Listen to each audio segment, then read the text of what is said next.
okay? As in the... Okay, it might just look Yeah, no, that's right.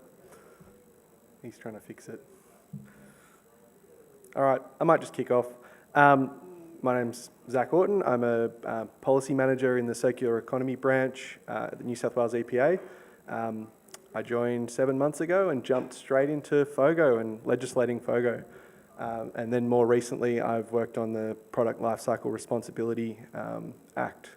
So it's been a nice trial by fire. I've spoken to a lot of you in this room presenting on this. I was going to say this at the end, but if anybody has any questions that don't get answered by a Slido, I'm always open to answering anything that anybody might want to ask, and I don't think I've knocked back a request to meet with anybody about any of this, so happy to. So I'll start by acknowledging traditional custodians of the land on which we're all meeting, pay my respects to elders past and present, and acknowledge any Aboriginal people in the room today. So today I'm going to talk about some of the challenges to achieving a circular economy, our sort of transition to FOGO, the development of the mandates, so some of the consultation that went into it, the mandates themselves, and then the next steps for the government. So what we're really trying to achieve is a safe circular economy. It's probably something that you've heard a lot. Greater Sydney is facing a significant landfill crisis. That's one of the things that is motivating this particular reform, in addition to all the other benefits that go with it. That shortfall in... Oh, something's happening. Oh, there we go. That shortfall in landfill by 2030 poses significant challenges.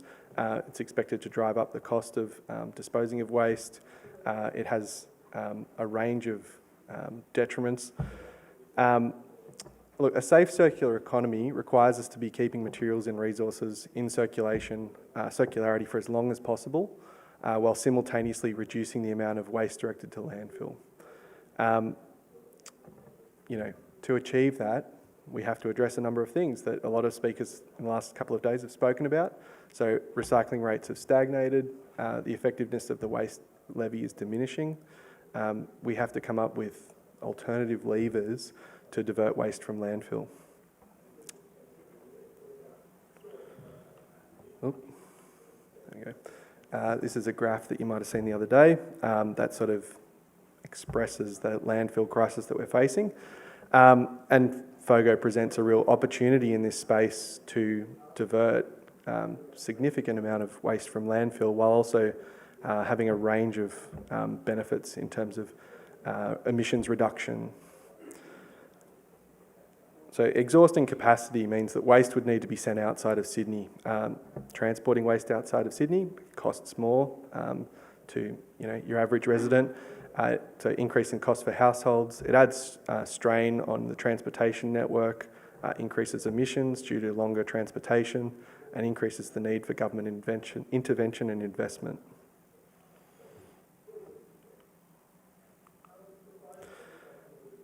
So the New South Wales Food Waste Baseline, enabling a circular economy stimulates growth in the resource recovery and reuse sectors, as well as creating new innovative industries and jobs through innovation and investment in circular goods and services. So New South Wales produces about 1.7 million tonnes of food waste a year, which accounts for 22% of the national total. 70% of this waste is edible, with over half of it being disposed in landfill. Food waste disposed of in New South Wales landfills generates 3.1 million tonnes of CO2 emissions every year. The highest single sector of food waste generation sent to landfill comes from households, followed by retail, hospitality sectors and institutions. Only 2,724 businesses in New South Wales have a food waste collection. So transitioning to a safe circular economy means keeping valuable material out of landfill, moving away from a linear economy to one that embraces waste, reducing food waste, reusing what is still edible, or repurposing and recycling it. So our progress to date, this has been spoken about before, approximately 71% of New South Wales households now have an organic service.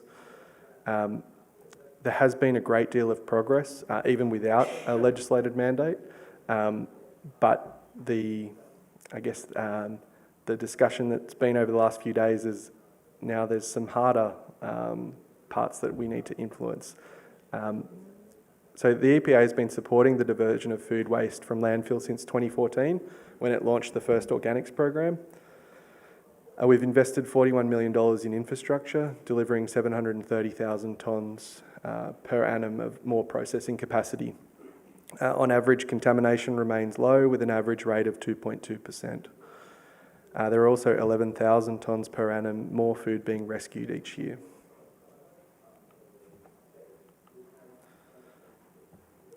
So why FOGO? I feel like some of what I've just said answers that, but I'll kick on anyway.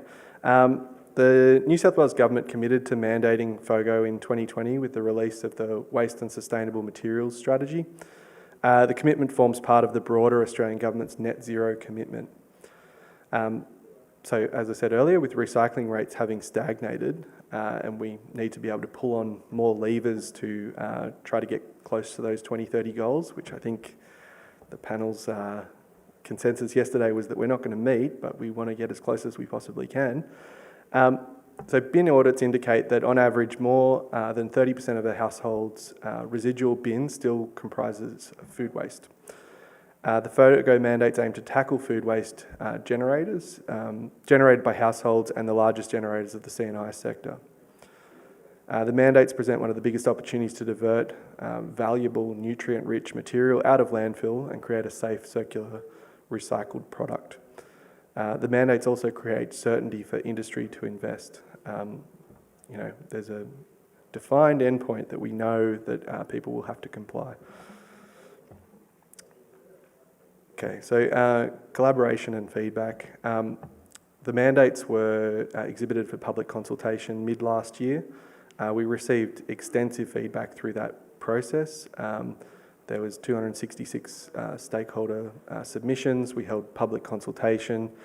We held targeted consultation through September and November in the lead up to developing the legislation. And then the government introduced the legislation in November of 2024, which had a built-in window of another 2 months until we it was debated in February. So we held consultation with ROCs, councils. We had a working group with waste industry operators, waste management peaks. We had ongoing feedback throughout that process when developing those mandates. And that stakeholder engagement is key to developing effective policy. So we're focused on and committed to a policy outcome and behaviour change approach. I think the Minister's said it a number of times, the second reading speech says it, all of the sort of correspondence, whenever I've been asked to speak to people, it is not a compliance-led approach. The government is focused on a policy outcome. We want to help councils, businesses achieve a goal. We want to divert as much waste as possible from landfill.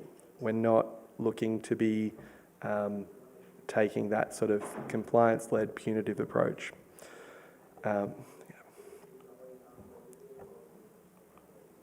So the mandates themselves are made up of the household mandates, business mandates, and food donation recording requirements. As I said, the bill was introduced in November. It passed after debate in February. It had bipartisan support. It was a nice one to be a part of.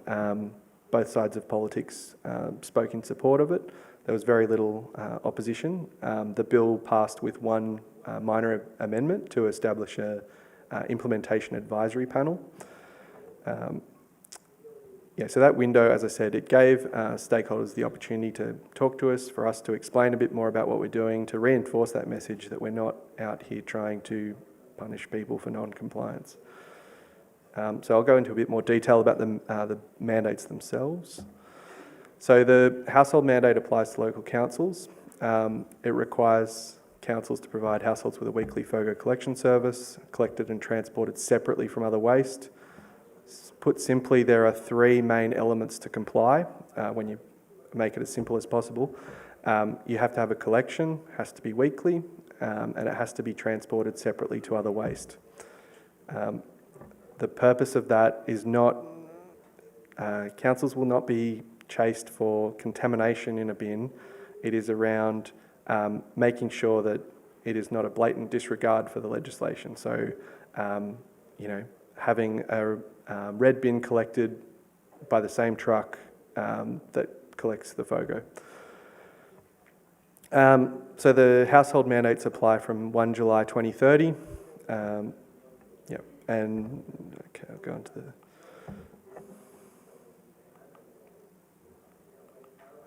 So the business mandates apply to relevant premises. This includes premises such as supermarkets, hospitality businesses, hospitals, correction facilities, education facilities.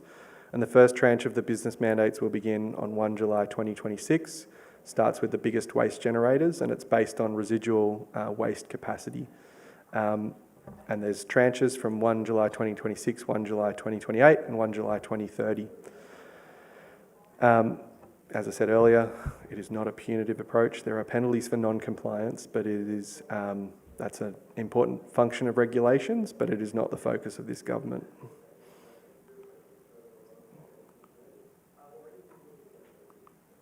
So the food donation recording requirements apply to all large supermarkets of over 1,000 square metres of gross floor area. The monthly reporting includes a breakdown of different food groups. The idea behind it is to encourage more food donation to charities and other things and have usable food actually used for people.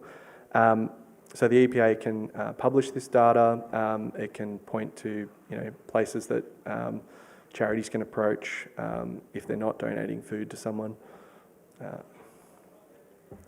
So the ARA and compliance, the appropriate regulatory authority will be shared between the EPA and councils. So the EPA will be the ARA for the household mandate, food donation mandates, and part of the business mandates, which is for institutions and government-owned businesses, and councils will be responsible for other businesses. So council officers appointed as authorised officers under the Food Act are taken to be AOs for the purposes under the POEO Act for the purpose of enforcing the business mandate. This is not something that councils have to utilise. It was something that we wrote in as another option for enforcement and compliance in order to be able to execute that function. That is not something that is mandated as a requirement. Any penalty notices issued by council authorised officers will be retained by councils to support ongoing compliance. The EPA will continue to provide support and guidance for councils as the mandates come into effect to ensure businesses and households understand their obligations and are empowered to use their FOGO collection services effectively. So exemptions under the mandates.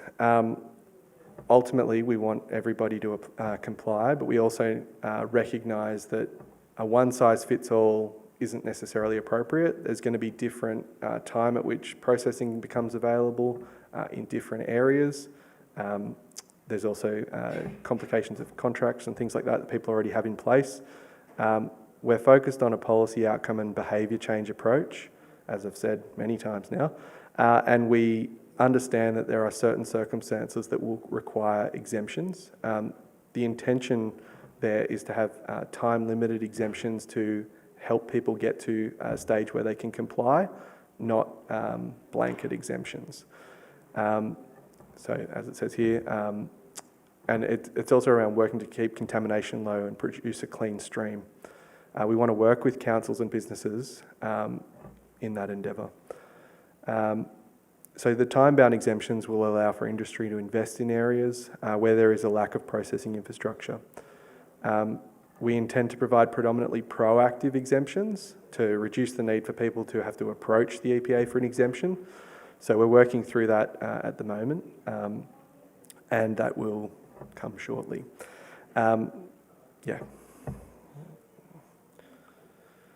the Implementation Advisory Panel, the only amendment made to the bill during parliamentary debate was the inclusion of a FOGO Implementation Advisory Panel. The panel will provide advice to the Minister when regulations are proposed and be consulted on matters regarding aspects of the mandates as implementation begins. The Act outlines that the panel must include at least 2 members nominated by local government New South Wales and at least 2 members representing the waste and resource recovery sector.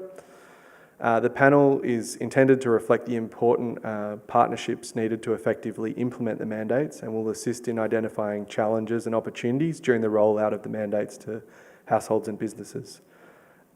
We are going through the administration of that panel at the moment. Anybody that's worked in government will understand that there is a level of bureaucracy and administration to establishing government panels. So that is definitely in progress. It's not something that's been forgotten about. And there'll be more information around membership of that panel in the coming months. So lastly, while the mandates have been passed into legislation, there is still a lot of work left for us to do. As discussed, we're working through the exemptions pathway, implementation of that advisory panel, and the exemptions, there's a key focus on the first tranche, recognising businesses affected in 2026. There's also education programs which will continue with a statewide awareness campaign to be rolled out ahead of the residential mandates in 2030. There's work being done at the moment on business guidance as well. It's essential that we continue to support our industry and council partners during the transition to FOGO and to encourage broad-scale uptake by businesses and households. Our role will be to continue to provide guidance and businesses for councils and businesses to meet their obligations under the mandates. The EPA will also continue to provide a range of programmatic supports to maximise landfill diversion and reduce emissions. Look, as I said earlier, I'm always happy to chat to anybody that might have any questions. So if your questions don't get answered by Slido, please feel free to reach out or catch me afterwards. But thank you very much.